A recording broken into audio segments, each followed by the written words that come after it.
people learn differently. Sometimes, and you can usually hear it clicking away, some people are typists and they love things organised. My role is working on the business, but more recently I've really redesigned my role to get back into the business and really focusing on the areas that drove me to start it in the first place. And that's really working very closely with our clients, hands-on.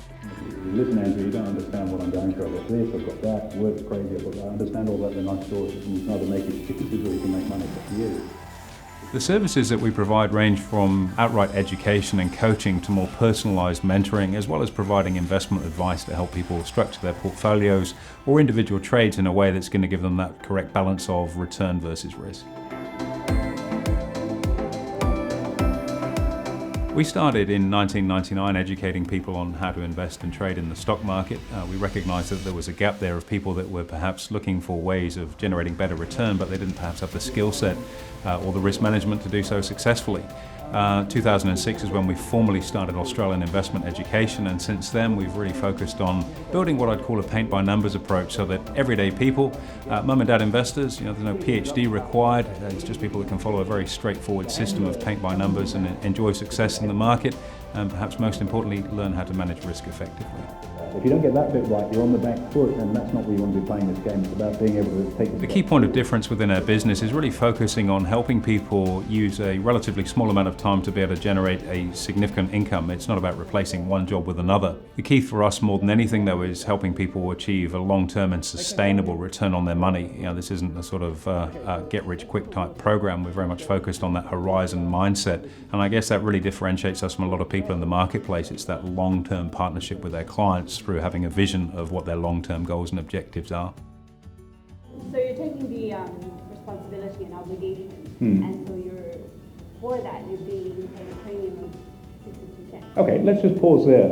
I guess I've always been an entrepreneur. My first job was working in a bakery when I was a kid, and I had a little sideline business then selling birthday cakes at my school. Saved up some money, bought my first shares, got me started in this at I guess quite an early age. Finished uni and started my working career in the City of London, working for a couple of very large investment managers in the investment management space and also on trading floors.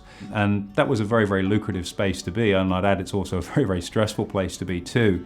It's a very, very Darwinian environment. So for me, I think I was looking for a little more out of life. I enjoyed what I was doing, but I just simply wasn't fulfilled. The opportunity came, of course, to move here to Australia, which I say to this day, one of the best decisions I ever made was doing that.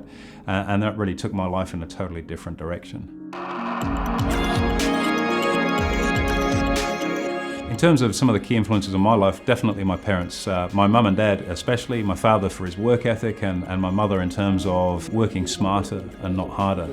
I guess in a more professional capacity, I've had the opportunity to speak alongside people like Tony Robbins and Richard Branson and Robert Kiyosaki, and it's simply not possible to be in their presence without learning by osmosis, and they've certainly had a role and an influence in my journey too. What do you get? Do you get paid more or less? And as a consequence, you get paid more because you're taking on more risks. Right, got it. So options are the same. You're taking on responsibility, so you expect to get paid. These days, probably the biggest shift we've seen since the Royal Commission, let's face it, people don't trust banks anymore. The financial institutions aren't what they were.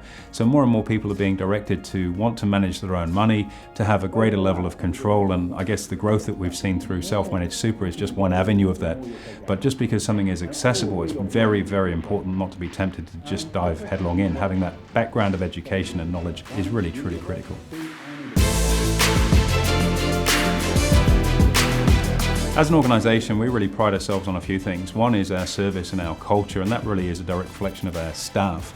Throughout our recruiting and acquisition of staff over time, one of the biggest drivers is really when what people's values are, not really driven by skills when we hire people, because you can teach anybody skills, but if their values aren't aligned, it's just never going to end well.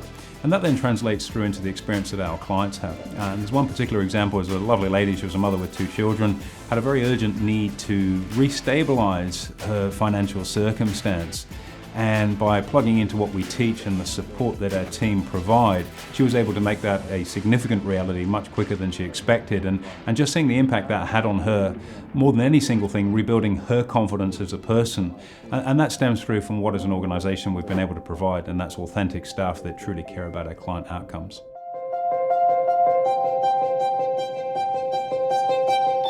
For an aspiring industry leader, I think a couple of key attributes to really focus in on. One, be very, very clear on what your intention is. What exactly is it do you want to achieve?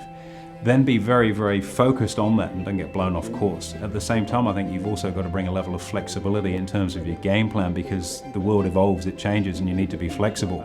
Certainly expect a lot of no's in your life, because they will come along and hopefully they drive you to that next level. More important than any single thing, never, ever, ever give up.